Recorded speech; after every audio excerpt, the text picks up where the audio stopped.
Good evening, friends, and a very warm welcome to all of you in the room as well as online.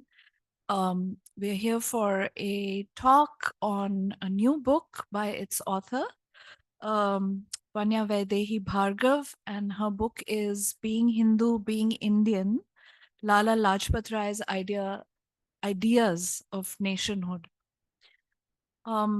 I'll just quickly introduce the author and then say a couple of words about the book and then allow Dr. Bhargav to take over. Vanya Vaidehi Bhargav is an intellectual historian of modern South Asia. She completed her DPhil in history from the University of Oxford. She's been a research fellow at ICAS MP, New Delhi, India, and a senior research fellow at the University of Leipzig in Germany with a project called Multiple Secularities Beyond the West, Beyond Modernities. Her research has been published in leading peer-reviewed journals such as the Journal of Asian Studies, Global Intellectual History, Studies in Indian Politics, etc. Being Hindu, Being Indian, Lala Lajpat Rai's Ideas of Nationhood, which is the book that we are discussing today, is her first book and was published with Penguin Random House in February 2024. And from that time to this, she's been continuously speaking about it, I think. Committed to engaging with the public, she has also written in the Indian Express, the Hindu, and the Wire. Actually, just on that very point, I want to say that this is quite an unusual debut for a young historian, not only because of the size of the book and the time that it took to write it, born out of doctoral research and many years of postdoctoral work subsequently, but also because it is written, and very deliberately so, for a wide readership, for a public that includes academics but is not restricted to academics. And the reason for that is intrinsic to the very subject and logic of the book and the way in which the author has crafted it. It is about one of our leading sort of nationalist figures, Lala Lajpat Rai. We all know his name, but we often know very little besides his name. Except in a vague sort of sense that he belonged in the early part of the 20th century. He was active in the national movement, in anti-colonial politics. But for one reason or other, it's been very unclear to many people interested in modern Indian history what exactly he stood for, and where his political contribution actually lay. And in writing an intellectual biography of this detail and this scope and this depth, and taking the time that needs to be spent in reading all of Lajpat Rai, I think Vanya has really broken new ground in terms of historical research, but also putting a new set of arguments on the table. And I think something that comes across very clearly in this book is, and that's something that flows right from the title, is that here is an individual who took both his Hindu identity and his Hindu politics seriously, but at the same time was a committed nationalist, and was very invested in crafting a particular idea of India. And in this sense, he is at once confusing and interesting because he departs from the Hindu nationalist project. He departs from the Congress nationalist project, the secular nationalist project. Um, but he's equally invested both in the nation and in the religious community. And somehow he has to negotiate his way between these, these these options which today are so starkly polarized in our political environment. And in that sense, he offers an early example of finding a third way, perhaps between being Hindu, being Indian, between a certain kind of religious nationalism and a certain kind of secular nationalism. And it's very timely in that sense. And it's very brave also, I think, for a first-time author and such a young scholar to make this bold departure from the literature. And so we're very proud and happy to bring Vanya here. She actually began coming to the center. We were just discussing probably 15 years ago, soon after she finished her undergraduate degree at Delhi University, and has since then been somebody who all of us have watched grow into such a confident and bold, I would say, young scholar. So warm welcome, Vanya, and please tell us more about your book. Thanks. Yeah, thank you so much for those comments and for the broad overview that you've provided, and also the close reading of the book that you've done, and for your initial comments. Also, thank you for the to the organizers. It's a pleasure to be here and to be given this opportunity to present my research at CSDS.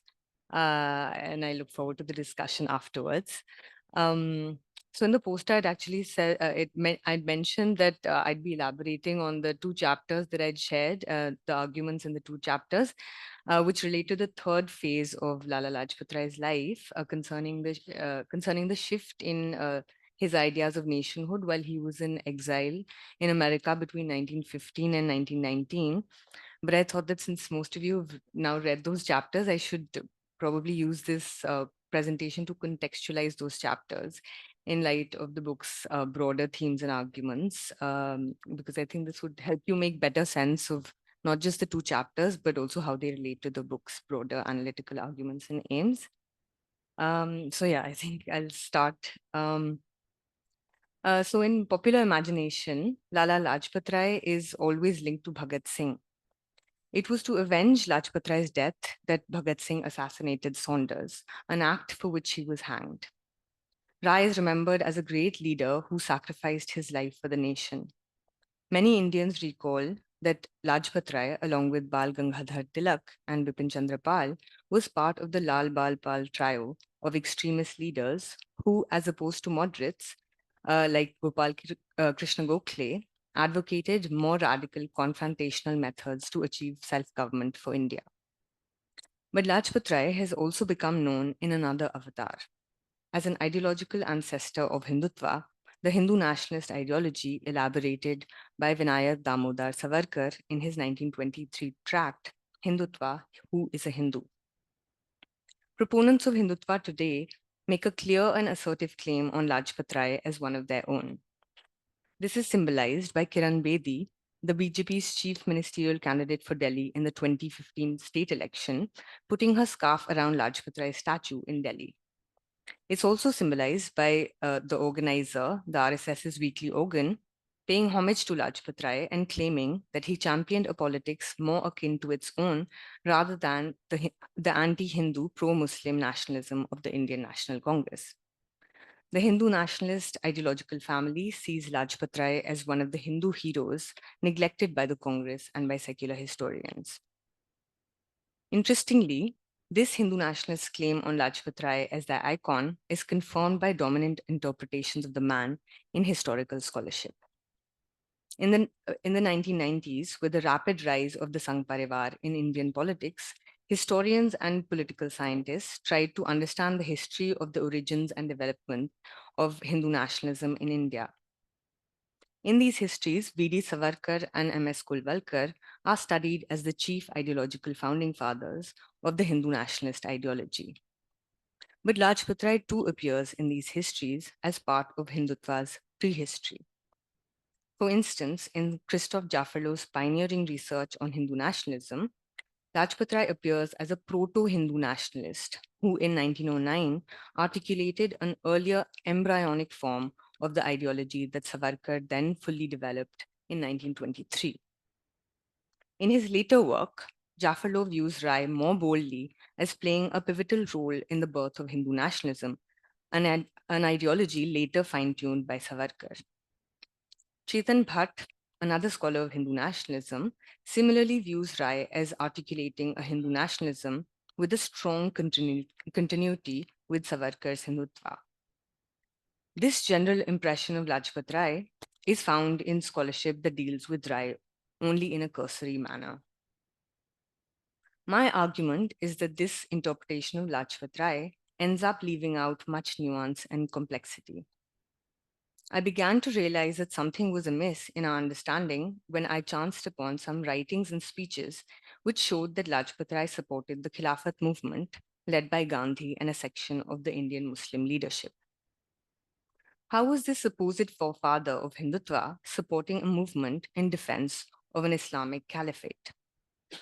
Despite the strides we had made over the decades in our understanding of Hindu nationalism, were we historians missing out some nuance and complexity? This must in some way be limiting our understanding of an ideological and political constellation which remains relevant to Indian politics and society today.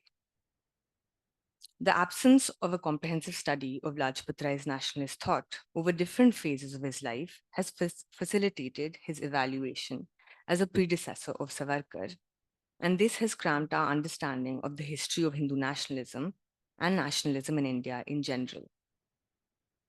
Being Hindu, Being Indian undertakes precisely such an examination of Lajpat Rai's nationalist thought over 4 different intellectual phases of his life, lived between the 1880s and 1928 when he died. In doing so, it contests dominant interpretations that iron out the intellectual shifts, fluidity, and complexity in Lajpat Rai's thought to evaluate him as Savarkar's precursor, either sharing deep ideological affinities with Hindutva or even representing some nascent, softer variety of it. In this presentation, I'll focus on Rai's second, third, and fourth phase. I argue that even when Lajpat Rai articulated his most robust Hindu nationalism in his second intellectual phase, it diverged from Savarkar's Hindutva in important ways. First, let's acknowledge where he overlapped with it. According to Savarkar, one had to meet 3 essentials to be part of the Hindu nation. For him, the only nation in India. First, one had to be born in and love the Indian fatherland. Second, one had to possess Hindu blood and be part of the so-called Hindu race. But for Savarkar, these remained insufficient criteria to belong to the Hindu nation. India's Muslims and Christians could be born in India and love it. And since Savarkar held that Muslims and Christians were descendants of Aryans who had only converted to Islam, they supposedly even possessed Hindu blood. But they still could not be included by Savarkar into India's Hindu nation because they supposedly did not meet the third key essential of Hindutva, partaking in and revering Hindu culture, defined as the essence of India. In Savarkar's view, the majority of India's Christians and Muslims could not be included into the Hindu nation because they had supposedly disowned Hindu culture, which he defined as India's national cultural essence. In 1909, in his 1909 speech to the Punjab Hindu Sabha, cited by scholars as evidence for Lajpat Rai's pivotal role in birthing the Hindu nationalism that eventually flowered into Hindutva, Rai articulated a strong notion of a Hindu nation. Rai argued that Hindus, within whom he, like Savarkar, included Sikhs, Buddhists, and Jains, were a nation because they shared a common Hindu culture. In taking Hindu culture as the core of the Hindu nation, and in including Sikhs, Buddhists, and Jains, but excluding Muslims and Christians from this nation, Lajpat Rai's Hindu nationalism converged with Savarkarite Hindutva. Rai often viewed Hindus and Muslims as separate religious nationalities. His Hindu nationalism also shared Hindutva's view that the Hindu nation was crystallized in Hindu historical resistance to the foreign Muslim enemy. So why am I arguing that Rai's Hindu nationalism was distinct from Savarkar's Hindutva? Despite viewing Hindus and Muslims as separate nationalities, Rai imagined a friction-ridden yet politically cooperative relationship between these Hindu and Muslim nationalities within a common state. His ability to see the Muslim nation existing robustly alongside the Hindu nation was different from Savarkar's demand that to become part of the Hindu nation, Indian Muslims and Christians had to abandon their religion and cultures and assimilate into Hindu culture.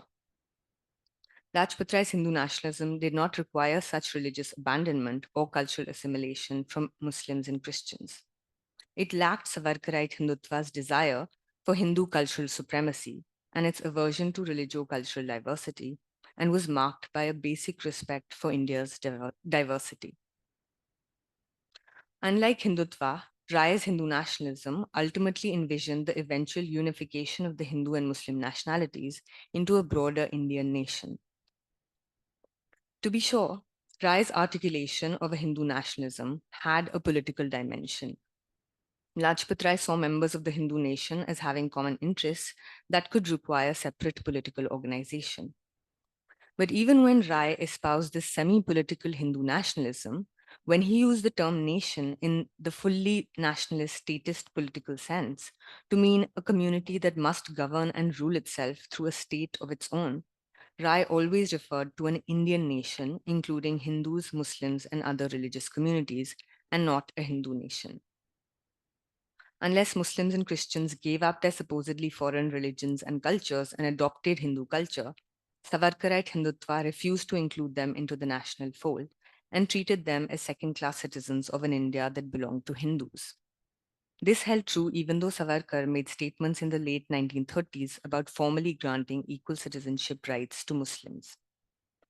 These statements have to be read alongside the fact that he never renounced Hindutva, which treated Hindu culture as the essence of India and demanded cultural assimilation from minorities in a manner that would establish Hindu cultural domination in India. Savarkar's statements indicating his willingness to grant minorities equal citizenship rights must also be read with his statements that India was the land of Hindus, as noted in the slogan Hindustan Hinduon ka. In 1909, Lajpat Rai neither claimed that India belonged exclusively to Hindus, nor labored to link India exclusively or specially to Hindu culture. He didn't dream of Hindu supremacy, but instead found acceptable the idea of proportionate Muslim reservations. Rai's Hindu nationalism, of course, also diverged vastly from M.S. Golwalkar's Hindu nationalism, which wished to not give minorities even citizenship rights, envisioning them as living under complete Hindu domination.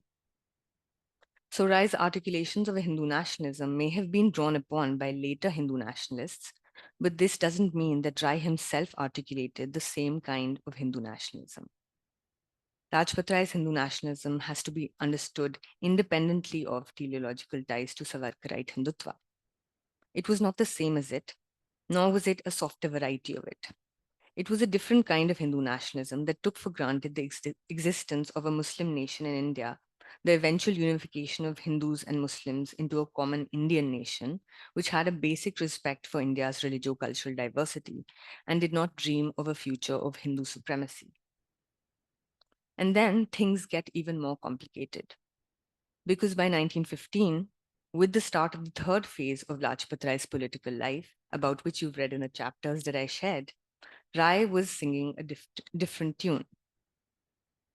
Till 1915, Rai shifted between using the term nation in its pre-nationalist sense to refer to a predominantly cultural community without connotations of statehood, and using the term nation in its full-fledged modern nationalist sense to mean a cultural community which must possess its own state. In this period, when the existence and entrenched realities of empires and an imperial world order was still largely taken for granted, Lajpat Rai had spoken of a Hindu nation in a pre-nationalist sense and an Indian nation in a nationalist sense. He shifted between the two senses and meanings of the term nation. But till 1915, he strongly prioritized strengthening the Hindu nation, articulated with the pre-nationalist sense of the term, to simply connote a cultural community without connotations of statehood. For him, rightly or wrongly, the separate strengthening of the Hindu and Muslim nations was the essential prerequisite for building the future Indian nation. In his view, the Indian nation, in the modern nationalist political status sense, would be built by Hindus first strengthening the Hindu nation and Muslims the Muslim nation. By 1915, changes in personal Indian and global contexts irreversibly changed Rai's concept of nationhood. By this time, the First World War had broken out. Lajpat Rai was exiled in America, and the Muslim League and Congress were beginning to cooperate. What fundamentally changed Rai's concept of nationhood was the First World War, which seriously shook the givenness of the imperial world order.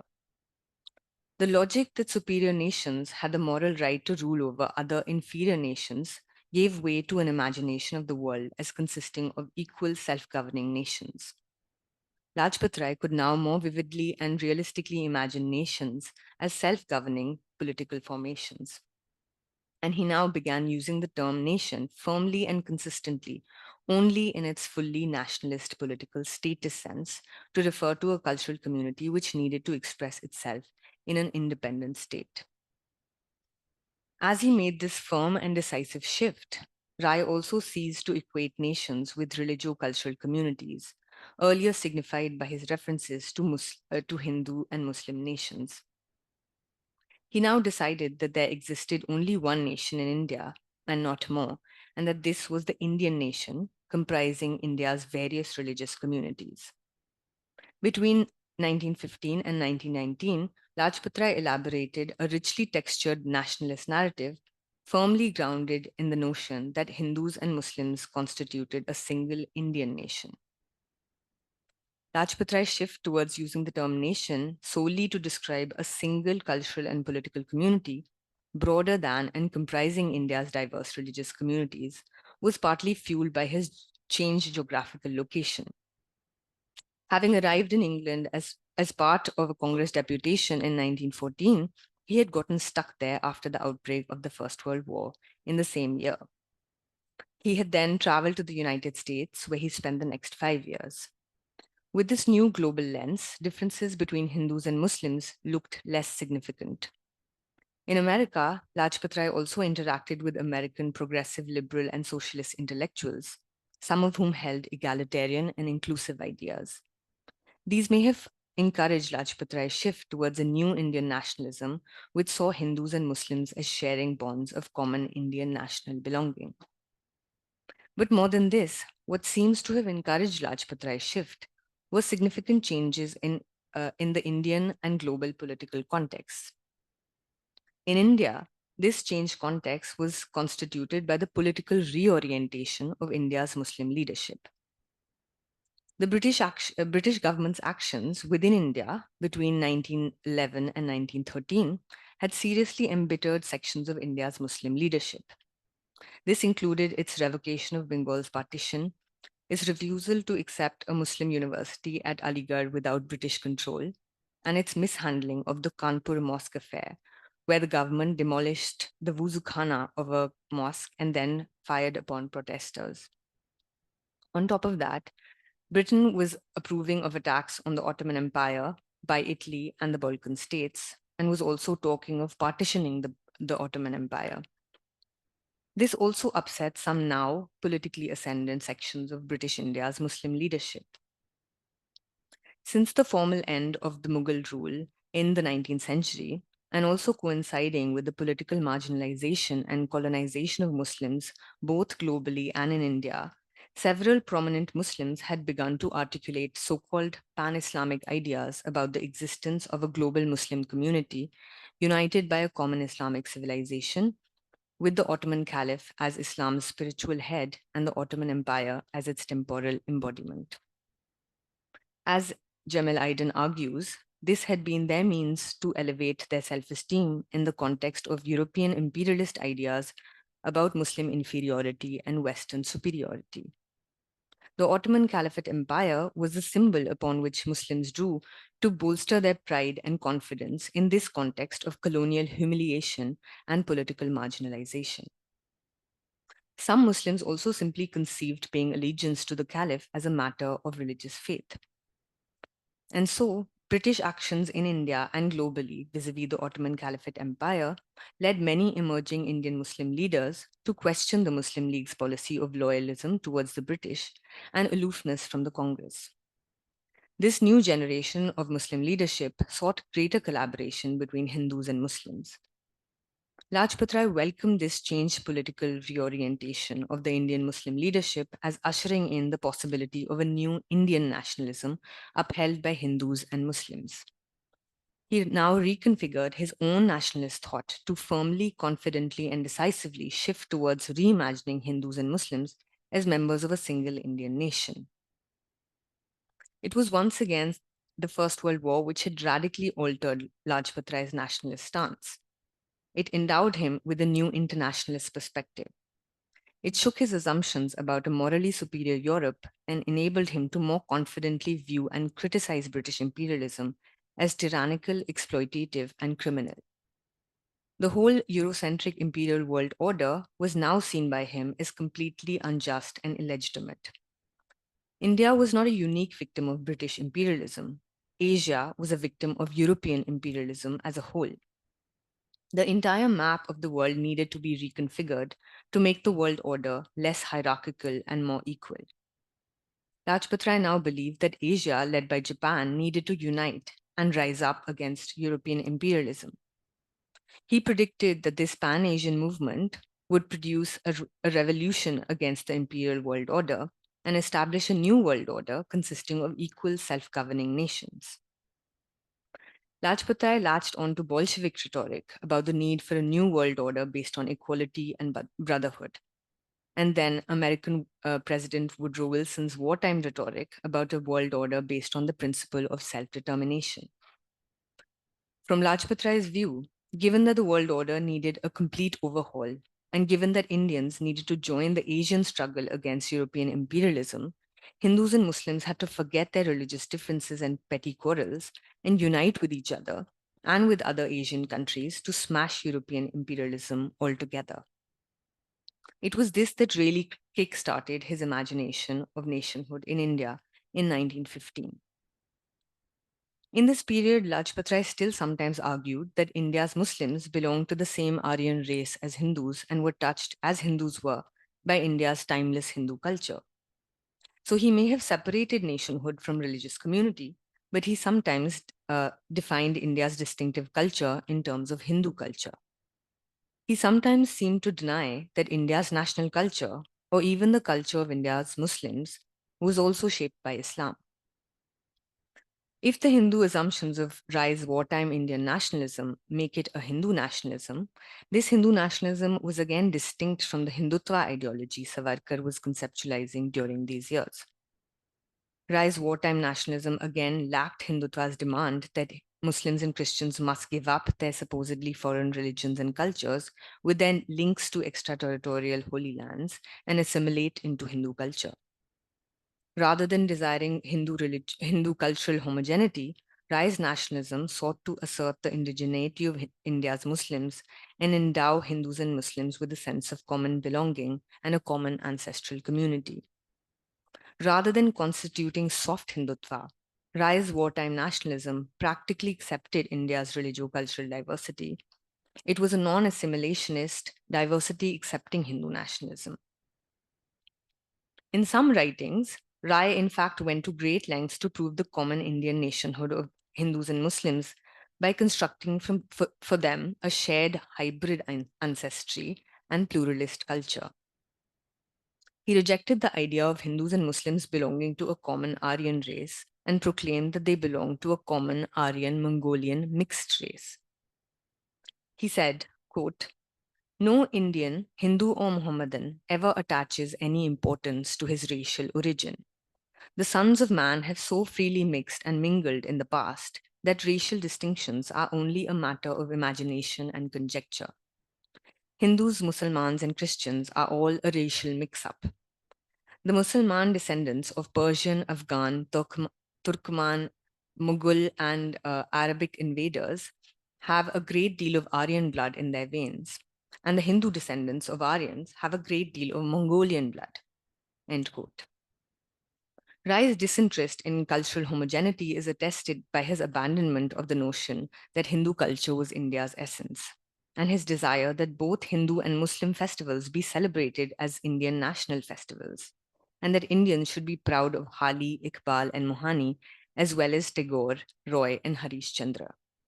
We are proud, he said, of Sir Syed Ahmad Khan, as well as of Ram Mohan Roy and Dayanand. End quote. Lajpat Rai explicitly wished that India's public national culture be fashioned as a pluralist blend of the best elements of Hinduism and Islam and of Hindu and Muslim cultures. This cultural pluralism was also manifest in his suggestion that Hindustani in both scripts be India's national language. Lajpat Rai also attempted to accommodate India's religious diversity by asserting that Hindus and Muslims constituted a nation simply because they desired to be one. Finally, inspired by America, he suggested federalism as a solution to India's religio-cultural diversity. Given the presence of Muslim-majority provinces in India, such as Punjab, Bengal, and the Northwest Frontier Province, support for federalism meant support for greater Muslim cultural autonomy. In his History of the Arya Samaj, written during this period, Lajpat Rai explicitly reminded the Samaj of its duty towards an Indian nationalism above Hinduism, stating that, quote, the Arya Samaj has to remember that the India of today is not exclusively Hindu. Its prosperity and future depends on the reconciliation of Hinduism with the greater ism, Indian nationalism, end quote. Rai referred to the idea of India coalescing into a nation with one religion and one tongue as midsummer madness, and fantasies about reviving what he called the medieval idea of one people, one church as tyrannical. The world, he said, was now happily rid of such tyranny. Rai's turn towards this secular pluralist composite Indian nationalism was also reflected in his reinterpretation during the war years of India's medieval Muslim history. From having articulated the notion of Hindu resistance to the foreign Muslim enemy in previous years, Rai now undertook several measures to counter the portrayal of medieval India as a period of foreign Muslim rule marked by domination, oppression, and conflict. The period of so-called Muslim rule was reimagined as one involving socio-cultural interaction, political fairness, religious tolerance and concord between Hindus and Muslims, and even exemplifying virtuous Indian governance. So Rai stated that, quote, it is not right to say that Muslim rule was foreign rule. The Muslim invaders were no doubt foreign in their origin, but as soon as they settled in India, they adopted the country, made it their home, married and raised their children there, and became sons of soil. Akbar and Aurangzeb were as much Indians as are today the Mughals and Pathans. Sher Shah and Ibrahim Lodi were no more foreigners in India than were the descendants of William the Conqueror. When Timur and Nadir Shah attacked India, they attacked a kingdom ruled by Indian Muslims. They were as much enemies of the Mohammedan rulers of India as of Hindus. Muslims who exercised political sovereignty in India were Indians by birth, marriage, and by death. End quote. Rai also argued that, quote, even the most bigoted and orthodox Muslim ruler of India did not possess the kind of social pride and exclusiveness of the contemporary British ruler, and that under Sher Shah, Akbar, Jahangir, and Shah Jahan, Hindus were eligible for the highest offices, end quote. Muslims had contributed to the evolution of Indian culture, as evidenced in Urdu or Hindustani, which he called purely Indian.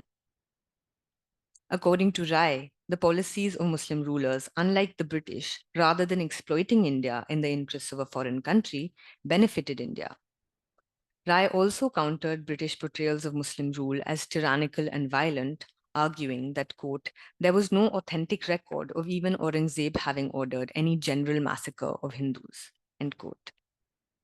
Rai criticized Vincent Smith for suggesting that the Delhi sultans had made the public exercise of Hindu religion illegal and treated it as a capital offense. And he questioned whether even Aurangzeb had ever seriously tried to overpower or outcast Hinduism.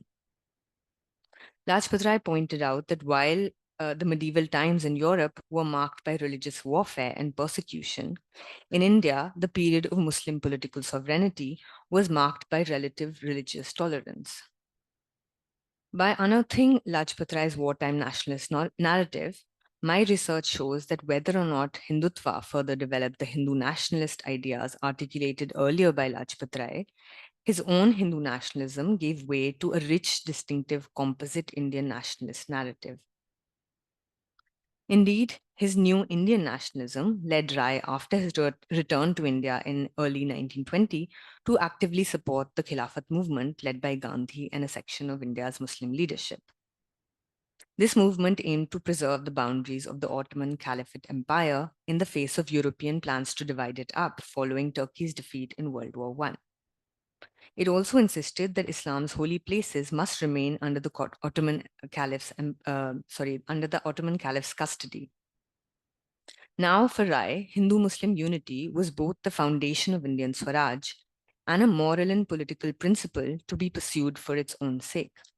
It had to be, quote, the first article of the political faith of Hindus and Muslims, end quote. So he urged Hindus to support their Muslim brothers on the Khilafat question. Because now for Rai, Hindu-Muslim unity was central to the autonomy and the identity of the Indian nation, he urged Hindus to support their Muslim brothers on the Khilafat question. Rai held that the dismantling of the Ottoman Empire and the removal of Islam's holy cities from the Ottoman Caliph's custody violated Islam and prevented Muslims from fulfilling their religious obligations. Rai urged Hindus to support the Khilafat cause as trustees of Islam. Hindus had to support the issue even if it was a religious cause confined only to Muslims. Hindus and Muslims had to support each other's causes as members of the Indian nation. Then Hindus had to support the Khilafat question because any question affecting India's Muslims was automatically a national question for India's Hindus. Hindus had a duty to respect Muslim religious sentiments.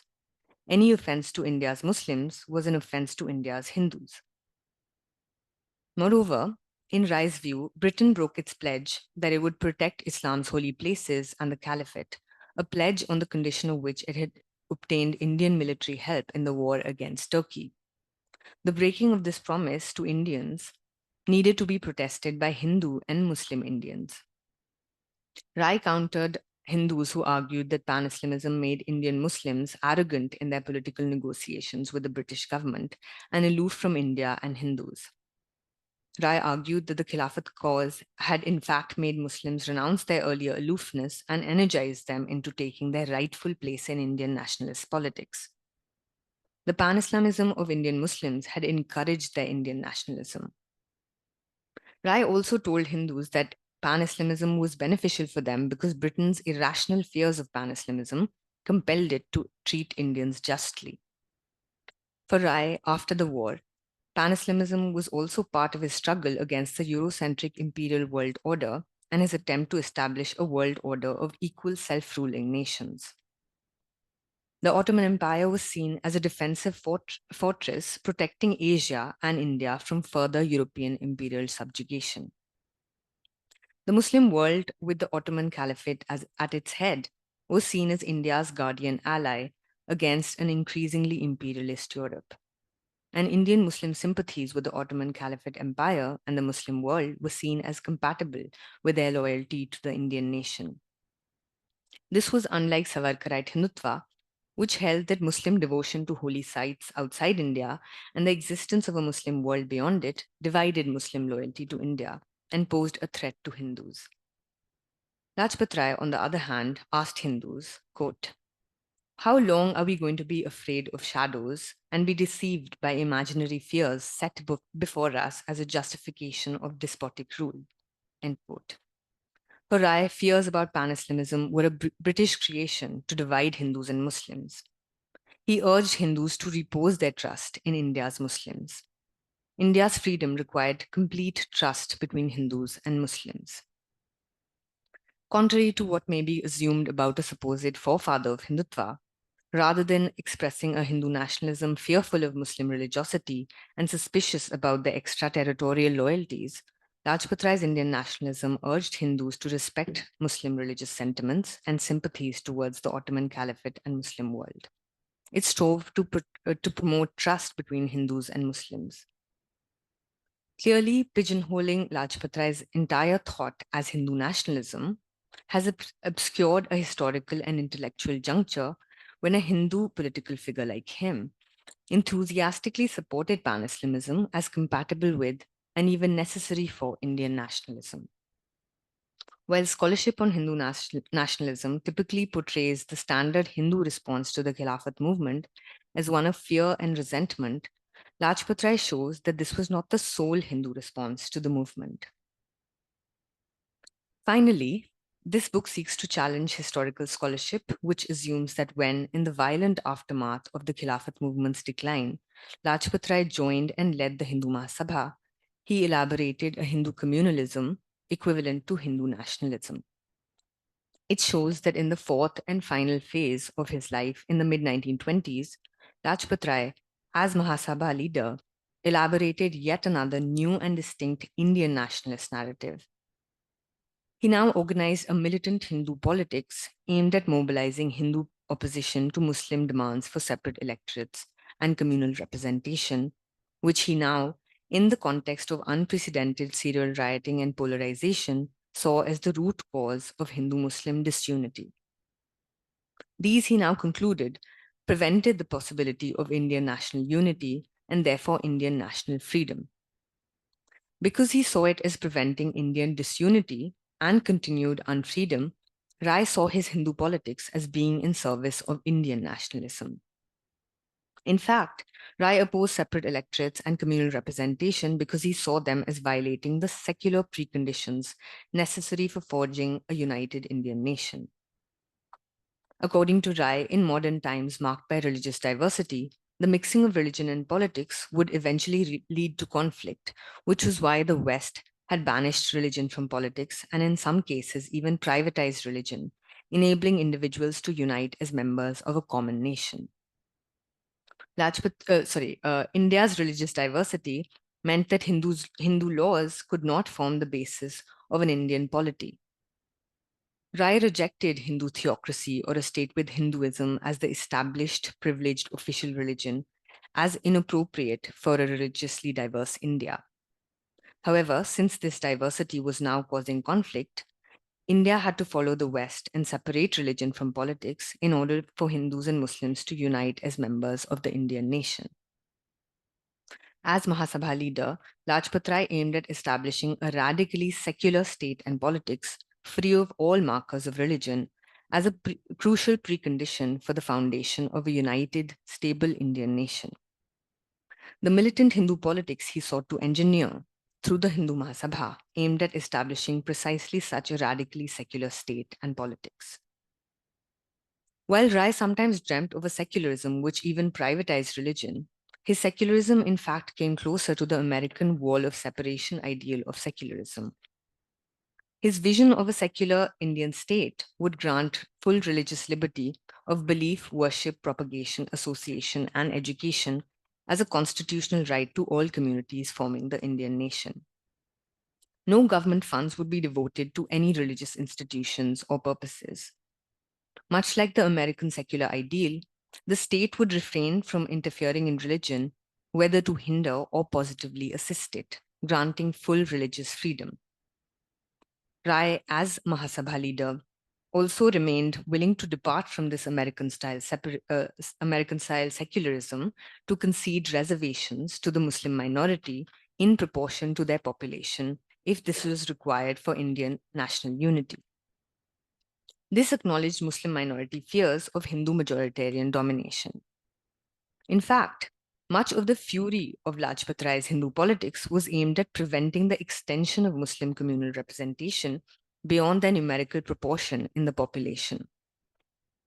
The context of serial riots in the 1920s, the riot in the Kohat district of the Muslim majority Northwest Frontier province, which was followed by Kohat's entire Hindu minority population being evacuated by the British government, the centrifugal tendencies and confusion that marked all India politics following the Montagu-Chelmsford reforms, The unraveling of the 1916 Lucknow Pact agreed upon by the Congress and the Muslim League, and Lajpat Rai's own Hindu minority status in Muslim-majority Punjab, combined with a particular mental image of medieval Muslim rule to produce in Rai fears that Muslim demands for increased adequate representation were possibly ploys to institute Muslim-majority domination. Rai sought to engineer a Hindu politics through the Hindu Mahasabha to keep communal representation within what he called reasonable limits.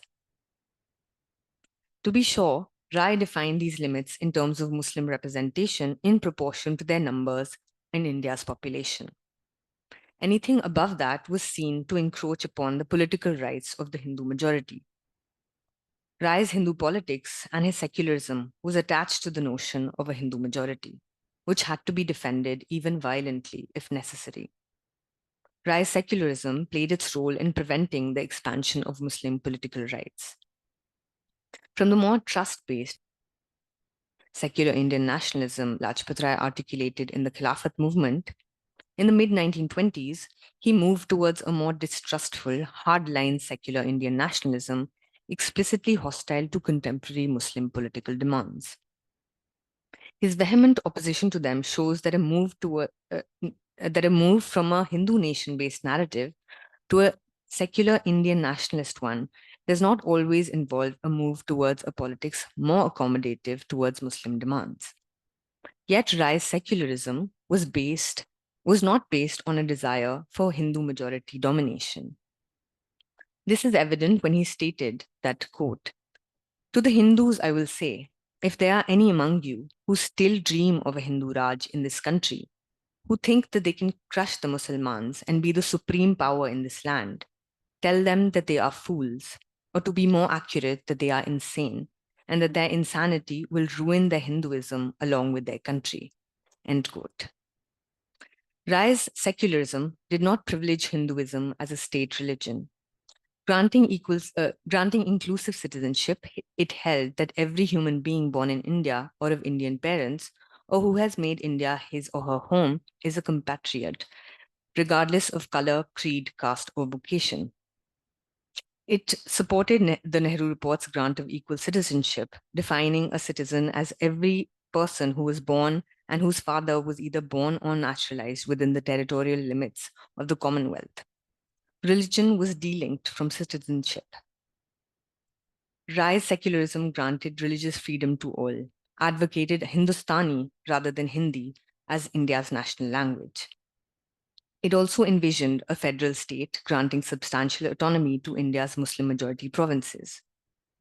Rai's eventual consideration of Jinnah's Delhi proposals and his active support for the 1928 Nehru Report reveals his willingness to consider the reservation of something between 1/3 and 1/4 seats for Muslims at the center, showing his openness to political mechanisms that would check Hindu majoritarianism.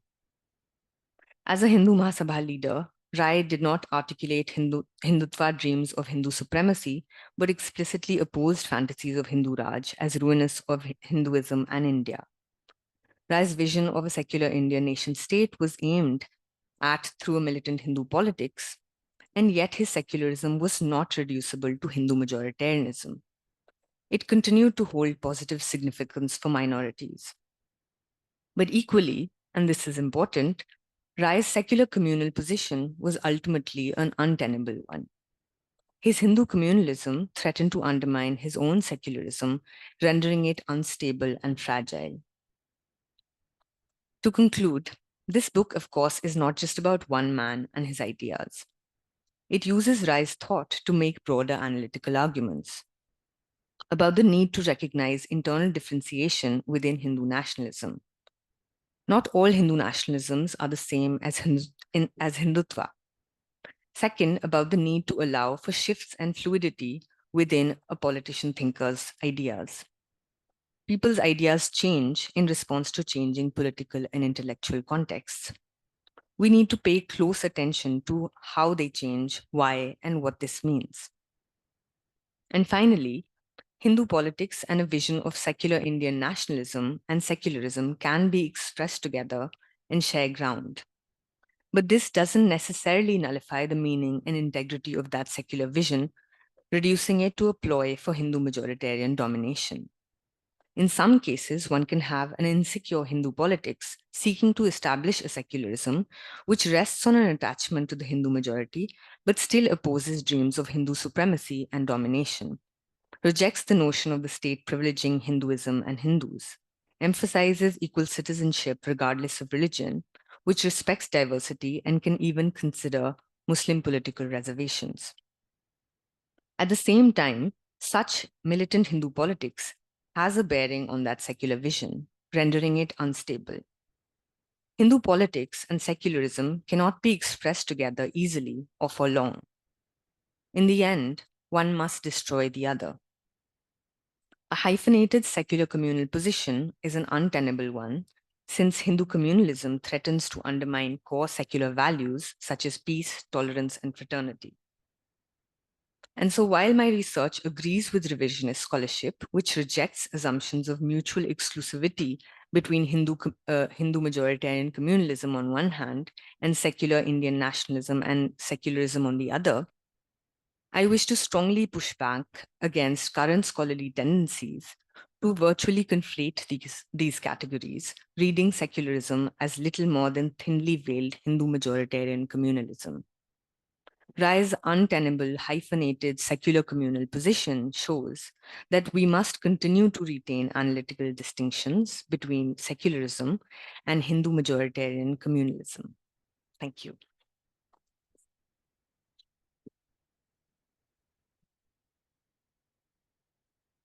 Thank you so much, Vanya. That was very clear and exactly on time.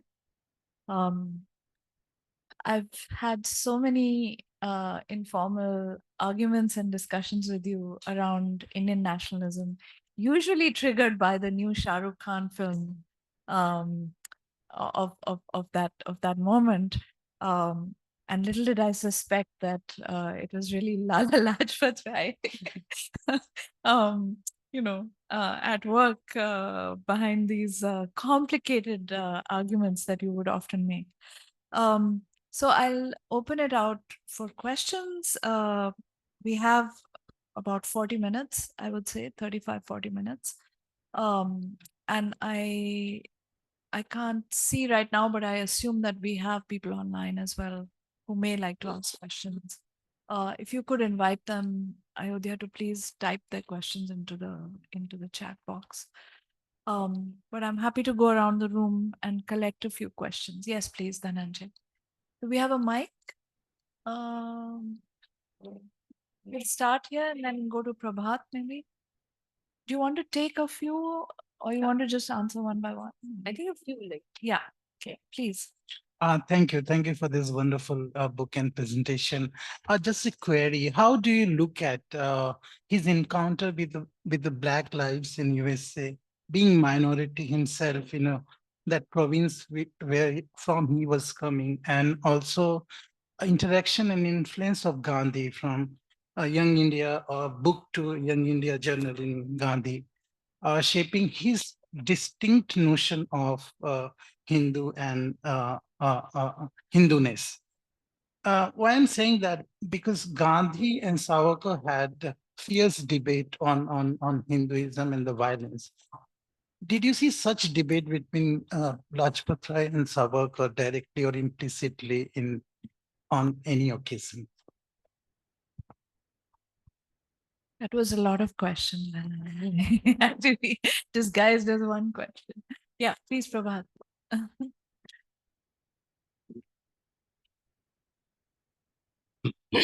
Thank you. Thank you for this wonderful presentation and the timely book and very politically relevant. I have a query. I wanted to ask two set of things. One is already taken up by Dhananjay. So, so in your presentation, at least I have not read the book. You are pitching the inclusive nationalist credentials of Lajpat Rai of a particular decade against Savarkar. or for that matter, basically Hindu nationalism and its relationship with other nationalism or other communities. Yeah, so inter-community relationship. Do you have anything to say and enlighten us today on the intra-community relationship within Hindu nationalism? Because Savarkar is also a kind of used by Hindu nationalists today as a caste radical. That's and that then it relates to probably Dhananjay's question that during this internationalist turn, which Lajpat Rai's personality witnesses. So, what is the role of United States sojourn, where he is paying a lot of attention to Black lives, as he's saying, or I mean, the USA book, you know more than any of us here. The book starts with the image of Du Bois and substantive section on Black education and lives and in general and so forth, including image of Booker T. Washington and so forth. So the intra-community question of Hindu nationalism in Lajpat Rai, if it has any bearing of his experience of Black lives in the US that he observed.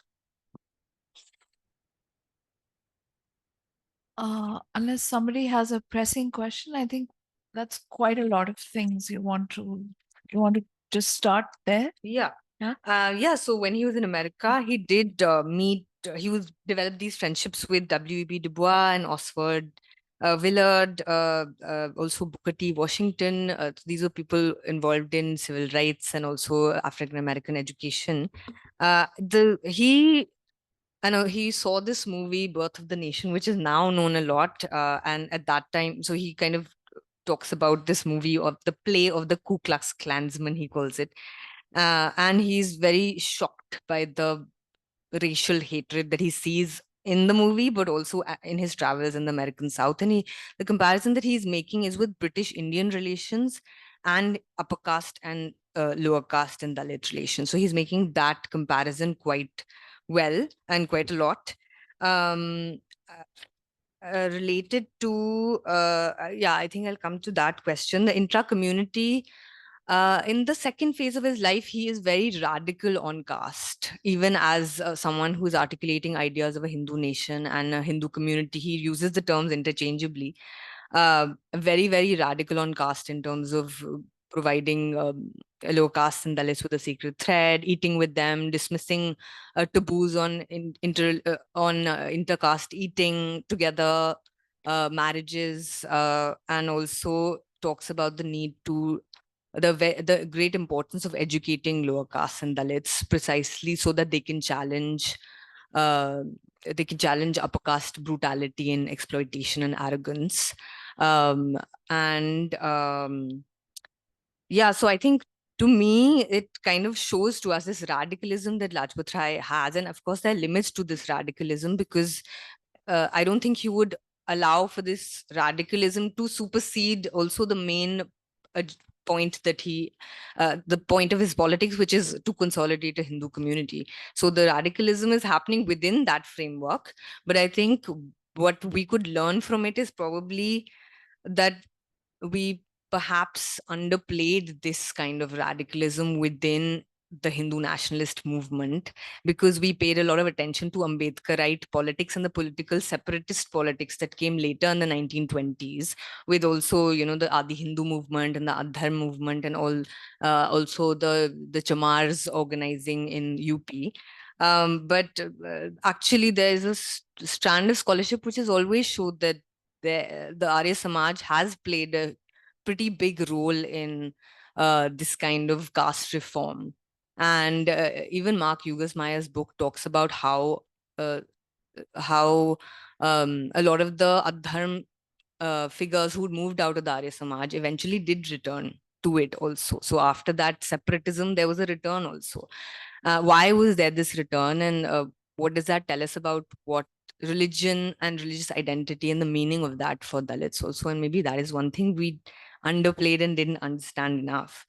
About the Gandhi and Savarkar question, there's one article or letter that he also writes to Gandhi where he's pushing back on this what he sees as this extreme position of Gandhi's on non-violence. So he doesn't like that extreme position of like non-violence under any circumstances. So this is why he's very not happy with Gandhi calling off the non-cooperation movement, as were other figures also very unhappy with that, Azad, Patel, Nehru also.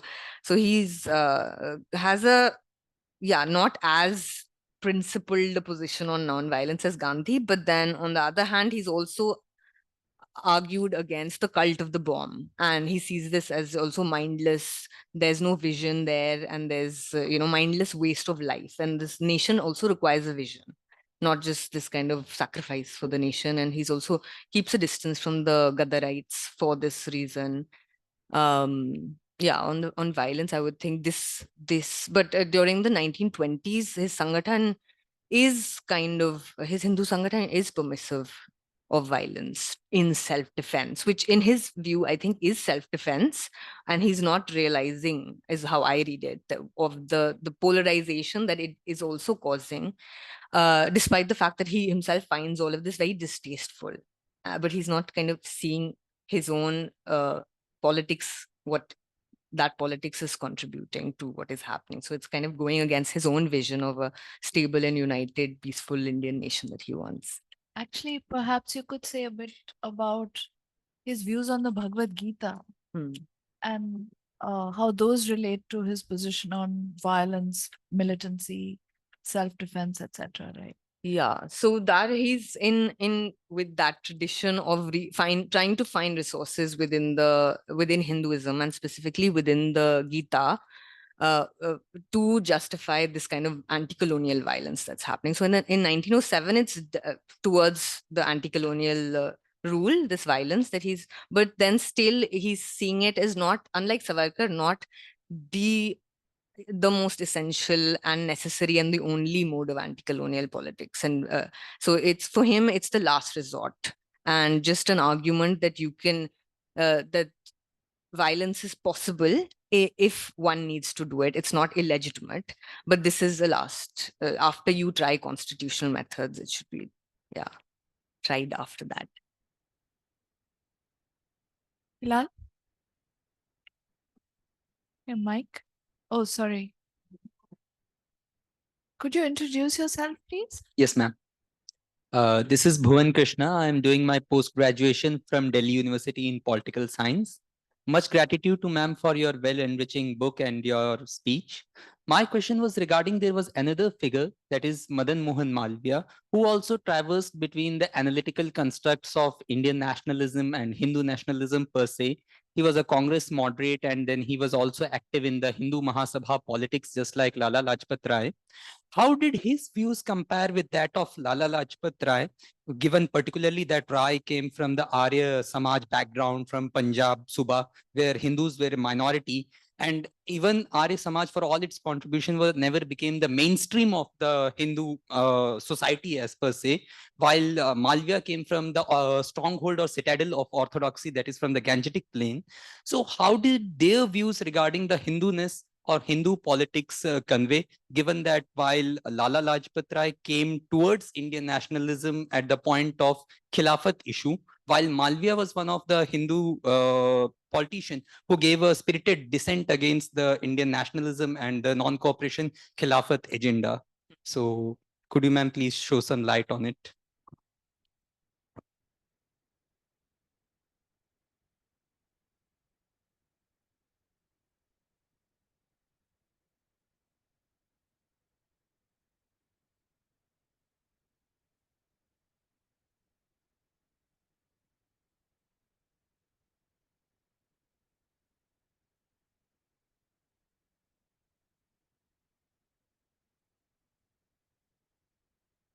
Thank you, Vanya, and congratulations for this wonderful book. It's a courageous exercise because you decided to publish with Penguin, and you are making it public. So that is also a courageous way to do it, or bringing serious intellectual stuff in the public domain. And I'm hopeful that you would also think of converting this book into Hindi. Yes, So, I am. yeah. Three things. One, and these things are not merely about what you said, but something that is actually provoked me to think through this presentation, especially. Uh, First is that I think you are right, and I completely agree with you that Christoph's initial work and then his later take is not as nuanced as we think, and there is a need to problematize that configuration of ideas which we call Hindu nationalism. And that's the reason why, and in fact, this is something which you indicated, and it would be great if you just elaborate in your future work, the distinction between, say, Savarkar and Golwalkar, which is a very crucial distinction, not merely of context, but also the available political resources. Savarkar of 20s and before, independence, he had very different kind of resources available to him. And that's why there is a difference between what Savarkar said, say, for instance, after 1950, and what he wrote before that. There is a significant difference between these two. But RSS, and especially Golwalkar is very critical of Savarkar on many occasions. And precisely on this question of using straightforward Hindu-ness in order to create some kind of a Hindu nationalism. And for instance, in Bunch of Thought and in various places, Golwalkar is critical of Savarkar's even the term Hindutva. He is very unhappy with the term Hindutva. He said it's a communal term. Indian means Hindu. This is the argument which actually initiated by Hedgewar. And Golwalkar gave some kind of a substance to it. Now, Bhagavat very recently tried, because after 1984-85, when VHP, the pressure actually came from VHP to adopt the term Hindutva, and that's why RSS actually appropriated the term Hindutva very intelligently, but they did not have any specific articulation to express how their Hindutva is different from Savarkar's. And that's why in 2018, Bhagavat gave 3 lectures precisely for this purpose, that I would like to specify what do we mean by Hindutva in present context. Your research has a potential to actually look at these nuances and revisit the historical intellectual question again. That's one thing which I thought would be valuable. Second thing is, you've also indicated, and this is something related to the previous question about malware. Malware is an important question I wanted to ask, but I think it's already being asked. But you said something which is very provocative and very intelligently articulated position, and that is that the idea of appropriation. Now, this idea of appropriation of the figure who were not entirely in the fold of RSS or Golwalkarite position of, say, Indianness.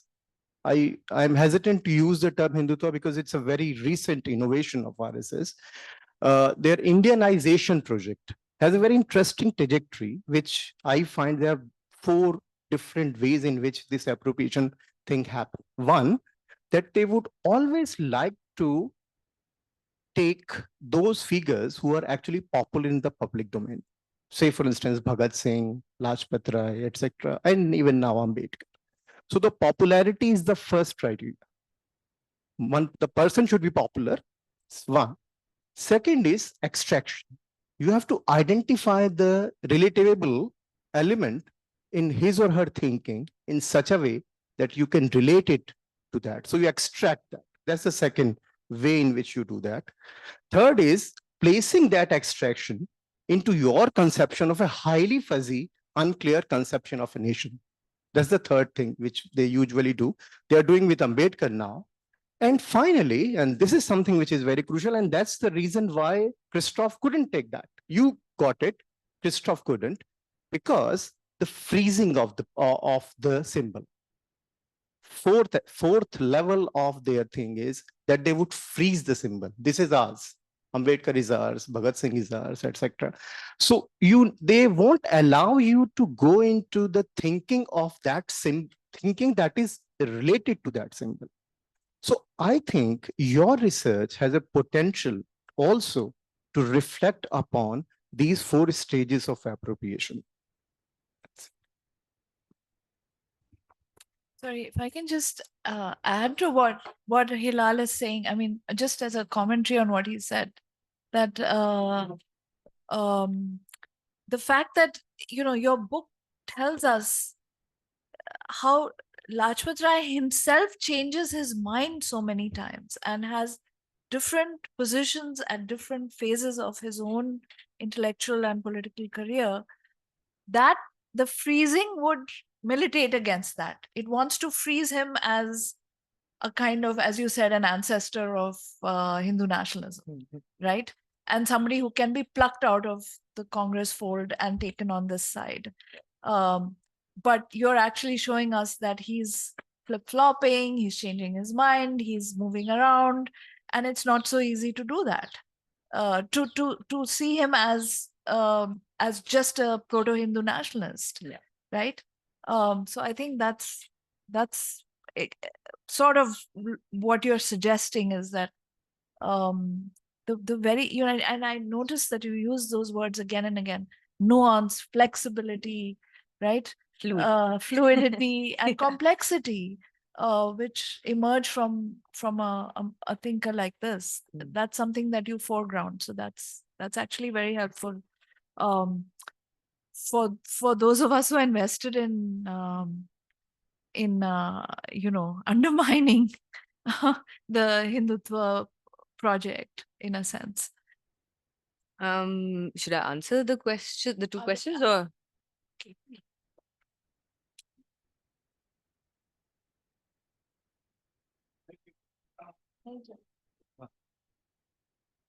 Yeah, thank you very much. So the details of a presentation, maybe I'll discuss later. I have a few questions there. I'm provoked by Hilal's particular way that he responded to you. So you used word towards the end in your conclusion: untenable, unstable, this whole secular communal business. Hilal uses the word fuzzy. Let me try and think, therefore, slightly large question of, so what is the attractiveness of an intellectual history which allows you to plot this fluidity vis-a-vis other kind of histories which seem nowadays not to find as much favor, say a social history or political history? So as a historian who's developing a craft, because certainly when we were your age, social history was the rage, economic history was out, intellectual history was too old-fashioned.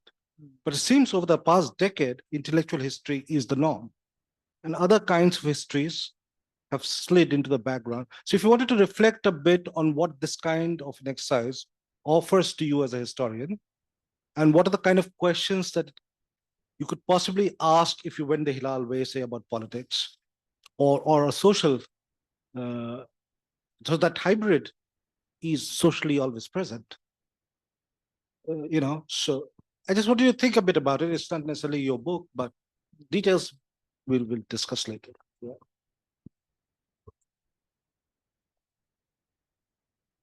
I think that Vanya, you also are very insistent about doing public history, public-facing history, right? So even more than intellectual history, social history, etc., political history, history of ideas, history of political thought, you're so upfront about it. You literally begin your book by saying this, that it's the public side face of history that you're invested in, and that you're putting everything into that. Why is that? Can you tell us? And how is this an example? This book an example of an exercise of that nature? Should I answer those three? So I think Malviya, I would say I haven't actually gone into the details of Malviya's thought. I think somebody has to first do that so that then I can compare the two. But I would say in terms of his Hinduism, he does seem to be, he's a Sanatani. So for him, image worship, temple worship, idol worship is, a given, whereas Lajpat Rai is an Arya Samaji. So all of this is a big no-no. Also Bhakti, I think, would be okay with Malviya and the Puranas, which are also seen as a corruption by an Arya Samaji like Lajpat Rai. And in the beginning, they're quite separate, moderate, extremist. He's like top rung. He's kind of close to the top tier of the Congress, Malviya. And Lajpat Rai is more on he's kind of more provincial or more on the fringes.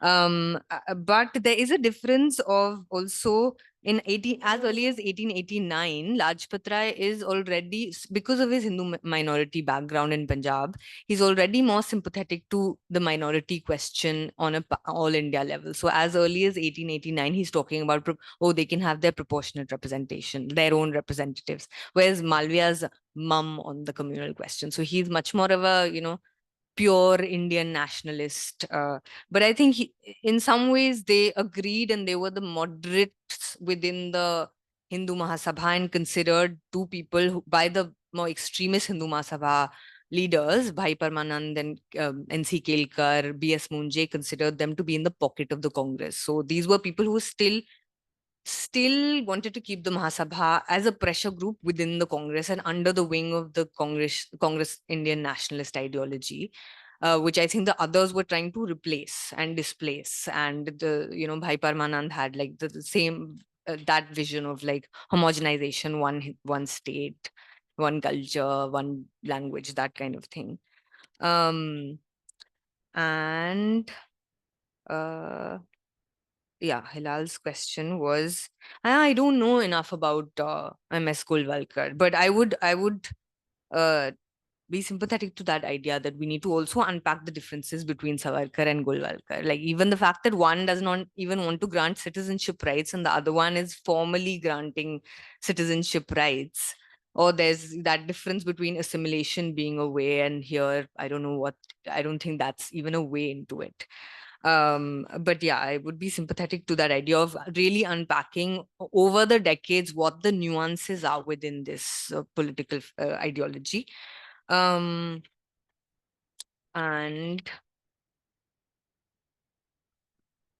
yeah, no, I mean, I think one thing that Lajpat Rai's life, the fluidity that it shows, I think also through his life, you can see the different positions that one can take, even say vis-a-vis caste. He himself within his life is showing two different ways of approaching the caste question. First radical, and then he becomes conservative in the 1920s. So in a way, he himself can also be used to critique another side of him, or like one politics that he adopts can be used to criticize or to show that there's another alternative way of doing it.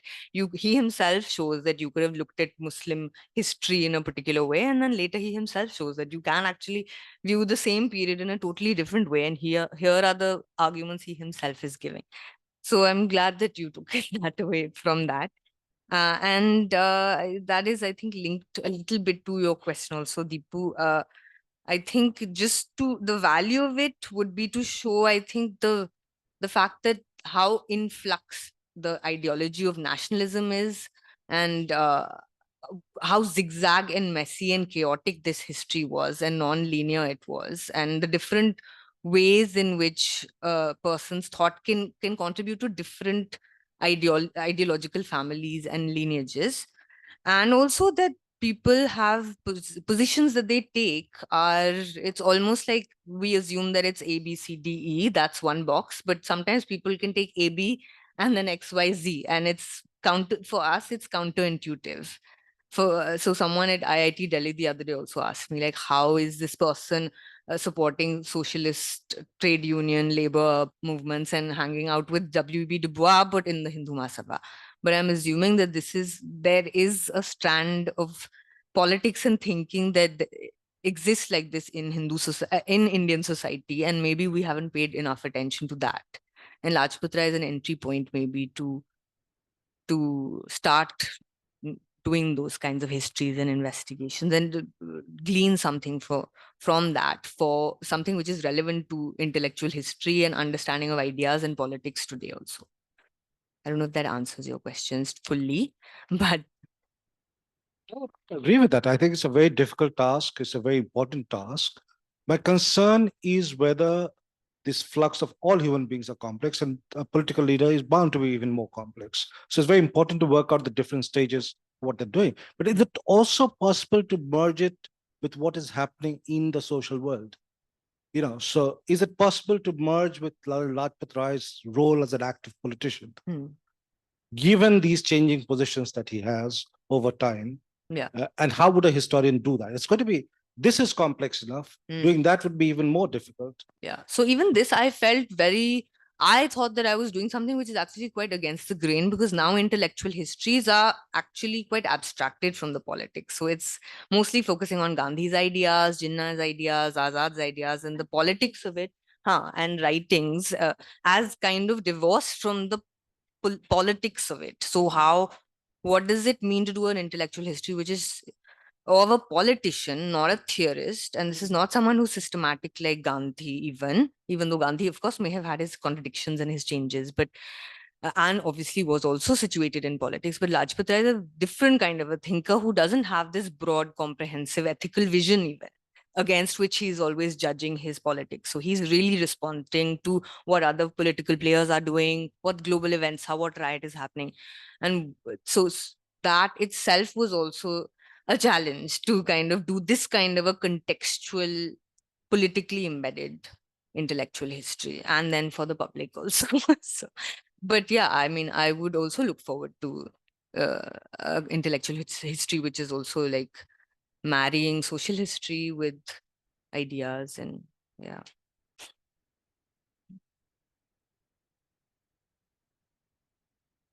Yes, please. Yeah, we do. We have about a little less than 10 minutes. Many congratulations for the book, and thanks for sharing your work with us. First of all, I'm not very familiar and I do not know well about Rai. My question is that what was his approach towards theological convergences? Because what I know is that at some point in time, he had helped establish an Anglo-Vedic school in Lahore, probably, like when he was quite young. I'm just thinking, like, has he ever made some sort of analogies or some sort of connections between concepts across theological schools or theological schools of thought, for instance? He's usually, so he starts off as this when he was young. He's kind of, the question that is always motivating him also is how to build a Hindu community or the Hindu nation, and also the Indian nation later. But this, and theology for him is initially he's really influenced by the Arya Samaji view. So he defines Hinduism as Vedic monotheism. So different from the Gurukul party Arya Samajas, which really have a much thicker conception of religion and really are giving a lot of prominence to theological tenets of the Arya Samaj. He is more concerned with Hindu unity and therefore minimizing the theological tenets firstly. So for him, it's like, if you can be a Hindu, if you believe that there's one God, his wisdom is in the Vedas, and you can, there was one more. And he's formless, and you worship is due to this one God.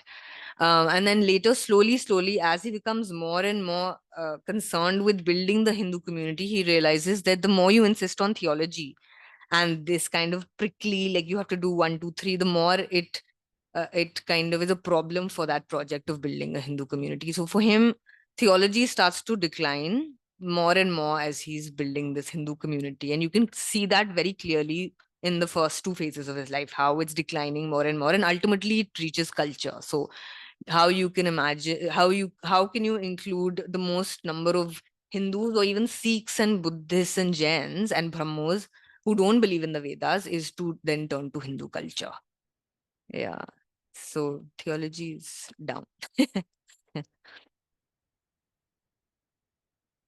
Yeah, please. Sorry. Rajiv. There's time for both. So We can take okay. Thank you. Yeah, thank you, Vanya. See, this is related to the previous question. Punjab as a land was having, let's say, Nathpan tradition, Sufi tradition, and in the first part of 20th century, when Lala Lajpat Rai is becoming active in, let's say, Indian anti-colonial thought and movement, how did he get influence towards Arya Samaj, and how does he not take, let's say, the Nathpan tradition or the Sufi tradition into consideration? This is one. And from what Professor Hilal asked, so when Golwalkar is defining that the Hindu is the Indian or the Indian is the Hindu, and Savarkar is also defining that in Hindutva, Savarkar is also categorically defining the Indian. The Indian means someone whose theological affinity lies in the subcontinent and also in the geographical entity from Sindhu River to the Kameshwaram. So both Golwalkar and Savarkar come very close to accepting each other's definition, despite Golwalkar disagreeing with the term Hindutva. So is it just about the term Hindutva, or is it about the nation? Thank you.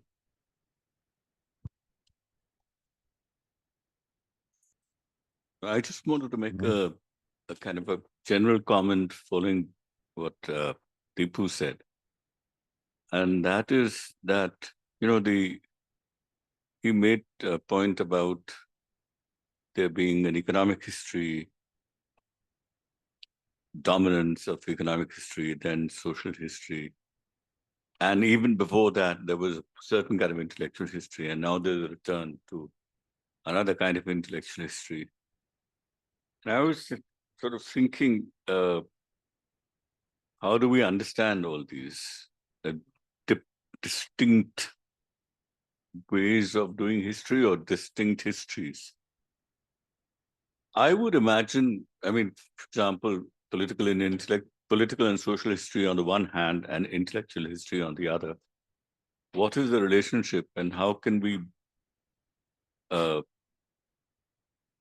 how can we do correct the mistakes of the past in some ways? So not just do the same thing.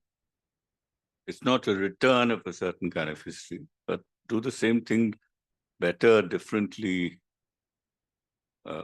and ideas or concepts are in the heads of people, in the texts that they write, but they're also embedded in practices, and they can also become causes for change or stability. And I think the ones that matter for the moment, I mean, the things which are in the head or in the text can become very important causes for change in the future. But if we leave that aside, what's happening now, if we're looking just at the contemporary thing, I think the most emphasis has to be on not those ideas that are in the heads or in the writing, but those have become really effective. And you know, as Marx famously talked about, ideas become a material force. So I think it's that part, and not just by one person, but by multiple people. And I think that point Vanya made about how all of this, you know, how these different people cannot be pigeonholed, but how they can all contribute to the greater materiality of a particular set of ideas, and therefore change the nature of society or of politics, to take it in a certain direction. I think that would be a very important, if historians can do that, it would be a new kind of social history. It's a new kind of intellectual history, because it marries them both in a certain way, which is far more helpful, not, you know, just helpful in understanding that much better. I mean, the nuances and the complexities of thought, if they remain in the head, is one thing. But if they actually enter, not just in practices, but in significant practices, and change the nature, and if because we've not understood the nuances and complexities, we're unable to get a handle on those changes, then we were just doing bad history. So I think it's that the nuance and complexity of ideas are very important, not just to understand a thinker, but to understand if they become material forces, the nature of change that is taking place in society. And perhaps that's always the case. It's never some stereotypical thing, which alone, often that also happens. Crude ideas may become much greater material forces and shape the consciousness of society and also make changes. But very often it's the more subtler things that. So I suppose. And I fully agree with that. And I think in that sense, the point that Dhananjay and Prabhat made earlier, I have struggled with trying to understand Samrasta for a long time. Samrasta. And, the more one reads on caste and how these ideas about caste then find material expression and political expression. So I think there's a lot to be said for how ideas then get politically or socially grounded. And this whole business around caste and how the Hindu right has looked at caste is probably another big area that's just waiting to be explored. Okay, folks, we're out of time. I'm going to let our author and speaker have the last word and wrap it up. And thank you again for a wonderful book and a wonderful talk. I'm just going to answer that one question, I think, maybe which, but also not very well, because I can't answer it fully. Why wasn't he influenced by Sufi or Nathpanthi traditions? I don't know, actually. All I can say is that he was pushed towards the Brahmo Samaj by his father, who was actually a follower of the Sir Syed Ahmad school of Islam. And then his kind of belief in idol worship and, against idol worship and against polytheism, he urged his son to go into the Brahmo Samaj, but Lajpat Rai was attracted more to the Arya Samaj. And that probably has something to do with something from social history, can probably explain why the Arya Samaj did so well in Punjab. And I think what I understand is that the Christian conversion, the strength of the Christian missionaries in Punjab, and also the education system where English education, like Punjabi Hindus were really taking it up quite strongly. And that may have played a role in terms of fears of cultural deracination, but also a vision of India's history, which strengthened the Hindu identity. So that might have been one reason. Yeah.